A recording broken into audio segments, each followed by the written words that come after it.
खुलुमबाय स्टुडिअ दं आङो राकेश रामसियारि बे समाव सासे बिजाथि जाय बिजाथिया जेननायखौ मोनथिखानानै हर हर गाबखुमाबाय थायो गावनि जेनगोनखौ कनफार्म जादों बिथाङा आरो बे कनफार्मखौ मिथिखानानै बिथाङा हरनि समाव रुखु गाबबाय थायो दा सोर गाबो सोर बिजाथिया बे समाव हरनि समाव बिसनायाव जिरायनानै रुखु गाबो नोंथांमोना मिन्थिनो लुबैदों जानो हागौ सोर बायदि बिजाथिया बे समाव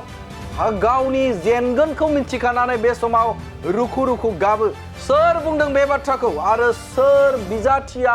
बे समाव गावनि जेनगोनखौ मिथिखानानै हरनि समाव रुखु गाबो बे समाव नोंथांमोननो मोनसे राजखान्थियारि रादाब नोंथांमोननि गेजेराव बड'लेण्ड बुब्लिया होनो नागिरदों सासे बिजाथि जाय बिजाथिया गावनि जेनगोनखौ मिथिखानानै बे समाव रुखु गाबबाय दं रुखु गाबबाय थायो हरनि समाव बिथाङा गावनि फिउचारखौ साननानै गावनि जे बिजाथि गसंबाय बे बिजाथि गसंनायाव जेनखागोन बे जेनखागोनखौ मिथिनानै बिथाङा रुखु गाबो रुखु गाबबाय थायो बिथाङा हरनि समाव हरनि उन्दुनायनि समाव बिथाङा उन्दुनायनि सिगां दाबा उन्दुनो हाया बिथाङा गाबबाय थायो होननानै बाथ्रा बुंथिदों बे समाव मोनसे राजखान्थि रादाब नोंथांमोननिबो सिगाङाव बड'लेण्ड बुब्लिया होनो नागिरदों सोर बुंदों बे बाथ्राखौ आरो सोर गाबो सोर बिजाथिया बे समाव गाबो रुखु सोर बिजाथि गाबो नोंथांमोननो बड'लेण्ड बुब्लिया होगोन आरो बे बाथ्राखौ गुबुन रावबो बुङाखै बिटिआरनि सासे गोख्रों मावफुं सोद्रोमा बिथां रनजित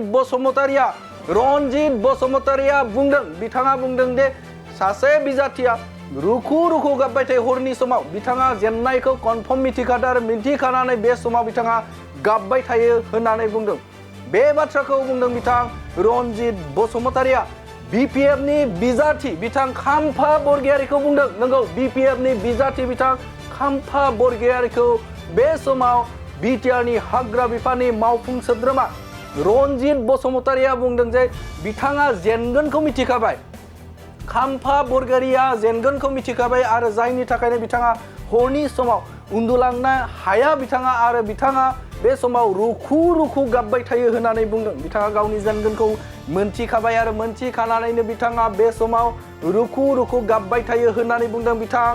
बिटिआरनि हाग्रा बिफाननि मावफुं सोद्रोमा रनजित बसुमतारिया बे बाथ्राखौ बुंदों खाम्फाया जेनखानायखौ मिथिनानै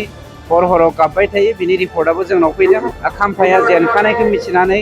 हराव गाबबाय थायो बिनि रिपर्टआबो जोंनाव फैदों खाम्फा बरगयारिया हरनि समाव रुखु गाबबाय थायो होननानै बिथाङा बुंथिदों बेनि अनगायैबो बिथाङा बुंदों जे हाग्रामा महिलारिया बे समाव जोबस्रांलांबाय बिपिएफ होननाय गैला होननानै बुंदों जे बिथाङा गावनि दैदेनगिरिफोरखौ थामहिनबा मेम्बारफोरखौ लाखिनो थाखायसो बे समाव बिथाङा बिसायख'थि गेलेदों आरो बिथाङा बुंदों जे खाम्फा बरगयारिया जेनगोन आरो बिथाङा जेनखांनायनि उनावनो बिथाङा लकसभा बिसायख'थिनि बायखांनायनि उनाव बिथाङा इउपिपिएल राजखान्थि हानजाजों जगदान जागोन होनना बुंदों बिथाङा हाग्रामा महिलारिजों दैदेननाय बिपिएफआ बे समाव जोबस्रांलांगोन नामा बे मोनसे गिदिर सोंथि मानोना खाम्फा बरगयारिखौ बिथां हाग्रा बिफाननि मावफुं सोद्रोमा रनजित बसुमतारिया बे समाव इउपिपिएलआव जगदान जागोन होननानै बुंदों आरो बिथाङा बुंबावदों जे बे समाव 14 सिरांदुवार जे गावनि बियाब बे गावनि बियाबखौ नागारना होगोन होनना बुंदों बिथां खाम्फा बरगयारिनो एबा जोबस्रांनायनि लामायाव नङा जोबस्रांखाबायानो एमपि इलेक्सनाव खाम्फा बरगयारिखौ बिपिएफनि सानैसो मानसि थाबावनायखौ खुनुरुखुम रैखाथि होनायनि थांखिजों केन्डिडेट होदों खाम्फाया जेनखानायखौ मिथिनानै हराव गाबबाय थायो बिनि रिपर्टआबो जोंनाव फैदों दा मोनसे खोथाया स्पष्ट जे एमपि इलेक्सननि उनाव खाम्फाया इउपिपिएल दोलोआव हाबसिगोन आरो बिथाङा 12 नं सिरांदुवार ब्लकनिफ्राय इउपिपिएलनि जानानै एमसिएल गेलेगोन खाम्फा बरगयारिया जेब्ला इउपिपिएलआव जगदान जागोन बे जगदान जाखांनायनि उनाव बिथांनि जे सिट थामहिनबा रनजित बसुमतारिनि जे मासि थामहिनबा बिथांनि जे बियाब बे बियाबखौ खाम्फा बरगयारिखौ गेलेनो थाखाय बिथाङा होगोन होननानै बुंनायखौ नुनो मोनदों थारैनो बे बाथ्राखौ बिथाङा खौरांगिरिनि सिगाङाव बुंनायखौ नुदों दिनै काजलगावआव मोनसे गिदिरथार बाइक रेलि इउपिपिएल राजखान्थि हानजानि मोनसे गिदिरथार बाइक रेलियाव बिथां हाग्रा बिफाननि मावफुं सोद्रोमा रनजित बसुमतारिया बाहागो लानानै बे बाथ्राखौ बुंनायखौ नुनो मोनदों आरो जयन्त बसुमतारिया NDA नि बिजाथि जयन्त बसुमतारी बे जयन्त बसुमतारिया बे समाव देरहागोना रोखा होनानै बुंदों बिथां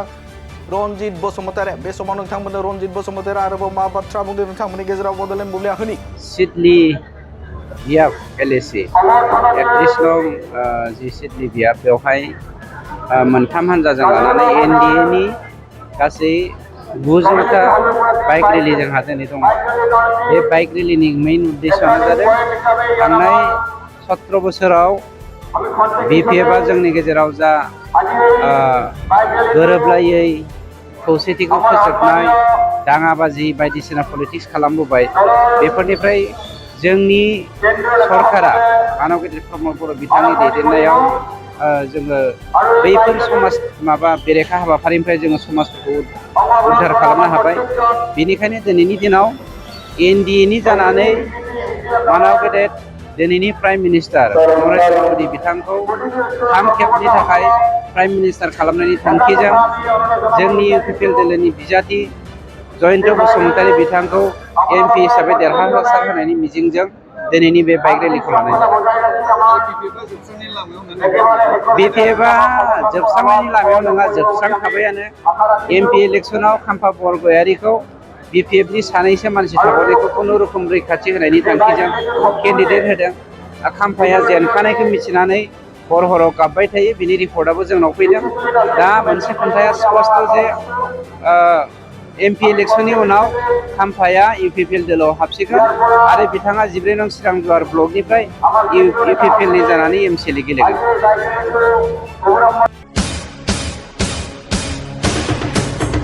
नोंथांमोना गावबा गावनि गथ'खौ सासे राफोद गेलेगिरि खालामनो गोसो दं नामा? रायजोआरि हादरारि हादर गेजेर थाखोसिम गेलेगिरि खालामनो गोसो दंब्ला नोंथाङा गोबाव दा खालामसै सासे राफोद रोंखा-राखा गेलेगिरि खालामनो थाखाय नोंथाङा जानजि खाफ्रादो आरो मुं थिसनहैदो। चिरां जिल्लानि सिङाव थानाय सोलिफु फोरोंसालि बल्लामगुरि काराटे एकाडेमि फोनांजाब राहा 8720903713 बड' हाउस काराटे एकाडेमि दलाइगाव फोनांजाब राहा 6900451157 बेंटल काराटे एकाडेमि फोनांजाब राहा 9678041226 बिरनगाव काराटे एकाडेमि फोनांजाब राहा 6901341656 आरो दालिगाव काराटे एकाडेमि फोनांजाब राहा 8720903713 बैफोर मख'नाय सोलोंसालिनिफ्राय सिगांनिफ्रायनो रायजोआरि हादरारि हादर गेजेरारि थाखोनिफ्राय बान्था मोननो हानाय सोलोंसाफोर मोननो हाबोनाय सोलोंसालि बे मख'नाय फोरोंसालियाव रोंगौथि गोनां फोरोंगिरिया फोरोंथाय होनानै नोंथांनि गथ'खौ सासे राफोद गेलेगिरि सोरजिनायाव मदद आरो जाफुंसार खालामगोन। अब्ला मानोथो गोबाव खालामनो थाबैनो मुं